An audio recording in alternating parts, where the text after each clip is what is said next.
and welcome back to my channel.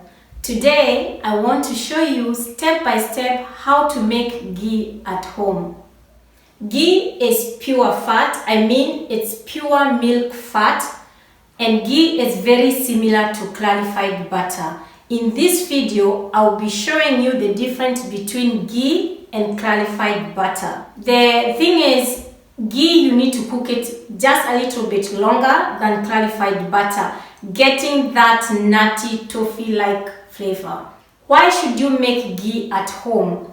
One, it's because it's very easy to make ghee, and two, ghee is very expensive.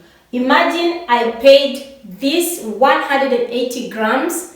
Even if it's organic, I paid 5 euros, which I find to be very expensive. And with 5 euros, I'll be able to make even a larger amount of ghee than this one. If you keep watching this video until the end, we are going to find out which ghee is better, store-bought or homemade. We will need butter. I'm going to use 4 pieces of butter. One is 250 grams. You can use good quality butter, but you don't have to go for premium quality. Or you can take advantage and buy butter when it's on offer. We will also need a cooking spoon or a cooking stick, a strainer, or a kitchen towel, because later we will need to strain our ghee. We will also need a big cooking pot or a skillet. Take either stainless steel or one that is coated in white, but don't use black because we want to see clearly what is happening at the base. But you're going to understand better when you see me doing the process. So guys, let's start making our ghee. So this is the thing, guys. We want to gently simmer and melt this butter. And this process, what is going to happen is that we are going to break the 3 things. The milk fat, and that is what we want. That will be ghee. The milk solids, this is the milk, these white things that you can see here. I'm very sure that you have already experienced this when you are trying to melt butter for a certain recipe where you see some white things trying to form. That is the milk solids. And butter is composed of milk solids, about 1%, water, about 16 to 18%, and the milk fat, which is about 80%. And that is ghee, and that is what we want. Through this process, the water is going to evaporate, the milk solids are going to separate, and that's what we are seeing here, the white things. And the milk fat, that is what we want, and that is ghee, 100% milk fat. So we want to do this gently because we don't want it to burn. This process can take you about 15 to 20 minutes. Guys, butter has a very low smoking point. That means we cannot use butter for frying. And why it has a low smoking point is because of the milk solids. And that's why we want to get rid of them. And when we get ghee, we can use it just the same way we use cooking oil, like sunflower. This is step 2, where the milk solids are starting to separate as the butter is heating up. This looks good.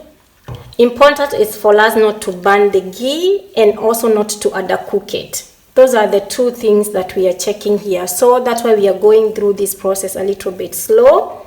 By the way, guys, I remember I had told you that I'm going to show you when we have clarified butter. If I was to remove the milk solids, you know, these white things you see here, if I was to skim them, I'll be left with this yellow clarified butter. It's rich yellow. But I don't want clarified butter, I want ghee. So I'm not going to remove the milk solids, but I'm going to continue cooking this a little bit longer. And you will understand as we continue with this process what is going to happen to the milk solids. So keep watching, guys. And so far, if you're enjoying this video, please give me a thumbs up. And please subscribe to Betty Simple Kitchen. It will help to grow this channel. Thank you very much. So guys, what is happening here is that the milk solids are now settling at the bottom, and that's what I want. I want the milk solid to start settling at the bottom. That means we are almost getting our ghee, and the water is evaporating. That's very good. You see the milk solids, they are not white anymore as they were. They are now getting a little bit golden, and this is what is giving our ghee that golden color. So it's not going to be yellow, it's going to have a light golden color. And then what is also happening here is that our milk solids are now sinking at the bottom, and then they are also going to get a little bit burnt, and that is what is going to give us that nutty toffee-like flavor. And what I was explaining, why the ghee gets a high smoking point is because we remove the milk solids. So guys, don't rush it, because you're going to burn it and it's not going to have a nice color. The color will not be appealing and it will not taste so good. And also don't undercook it, because we want premium ghee. So since we started the process, let's just finish the process in a nice way.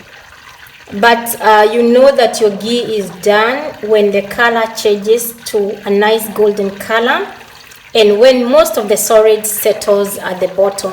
A little bit of it being at the top is okay, but we really need most of it to settle at the bottom, because we want it to get a little bit heated up in the mark between 15 to 20 minutes. I'm watching to see if I'm going to get that nice big bubble. You need to keep it bubbling. You see, it's bubbling. You don't want it to go to a point where it's just quiet, like you don't hear it bubbling, but also you don't want to keep it high.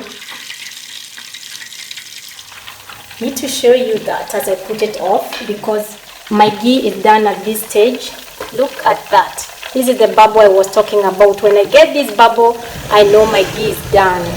But for me to get this bubble, I had to heat it up just a little bit. And this is the bubble I was talking about. As you can see, all the solids have been broken down.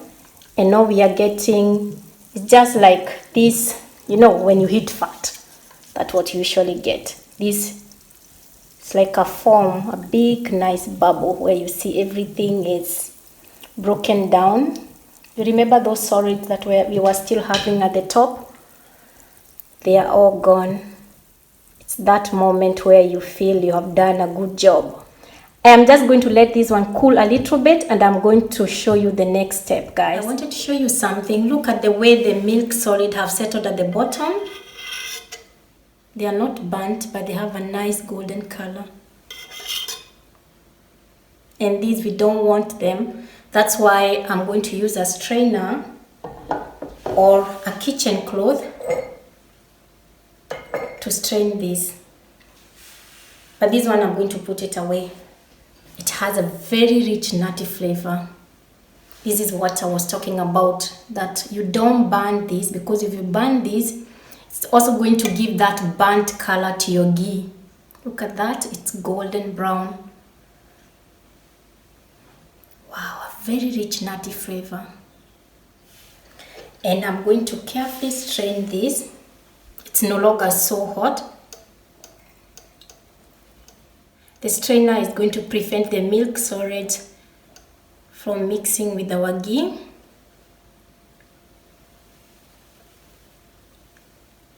That's nice. You can also use a kitchen cloth. Look at that rich golden color.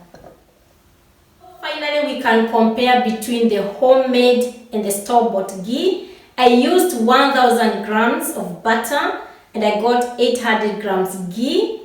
As you can see, I have a nice rich golden color compared to the store-bought ghee, which this one is even organic, and the color is not so appealing. It's very light yellow color compared to my homemade ghee, which did not cost me so much to make, and I have a nice rich golden yellowish color.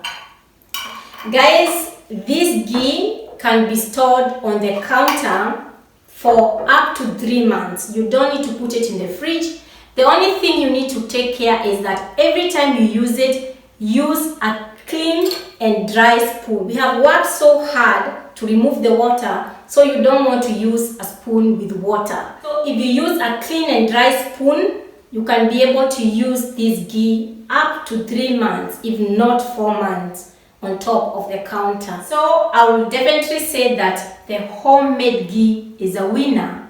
It's a winner in price, it's a winner in color, it's a winner in satisfaction. If you learned something from this video, please give me a thumbs up, subscribe to my channel, and until next time, bye bye.